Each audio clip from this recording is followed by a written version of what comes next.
ഇടതു സർക്കാരിന്റെ ഒന്നാം വാർഷികത്തോടനുബന്ധിച്ച് നടക്കുന്ന പട്ടയമേള കാഞ്ഞങ്ങാട് നഗരസഭാ ടൗൺഹാൾ പരിസരത്ത് മുഖ്യമന്ത്രി പിണറായി വിജയൻ ഉദ്ഘാടനം ചെയ്യും. 2247 പട്ടയങ്ങളാണ് ചടങ്ങിൽ വിതരണം ചെയ്യുന്നത്.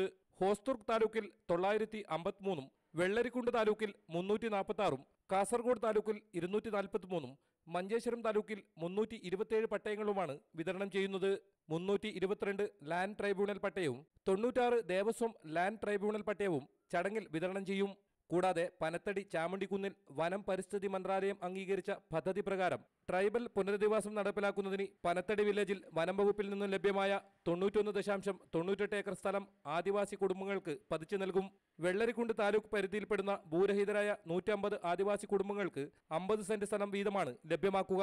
ജനപ്രതിനിധികളുടെ ഉദ്യോഗസ്ഥരെല്ലാം സഹകരണത്തോടുകൂടി ഏറ്റവും നല്ല രീതിയിൽ നമ്മുടെ ജില്ലകളിൽ നടത്തുന്ന ആദ്യത്തെ പട്ടയമേള എന്നുള്ള രീതിയിൽ ഏറ്റവും നല്ല രീതിയിൽ നടപ്പാക്കാൻ കഴിയുമെന്നുള്ള പ്രതീക്ഷയിലാണ് നമ്മൾ പോകുന്നത്. ഭൂരഹിതരില്ലാത്ത കേരളം പദ്ധതി പ്രകാരം 33 കുടുംബങ്ങൾക്കാണ് പട്ടയം നൽകുന്നത്. ഹൈക്കോടതി വിധി പ്രകാരം 69 പേർക്കും ഭൂമി അനുവദിക്കും. ചടങ്ങിൽ റവന്യൂ മന്ത്രി ഇ ചന്ദ്രശേഖരൻ അധ്യക്ഷത വഹിക്കും.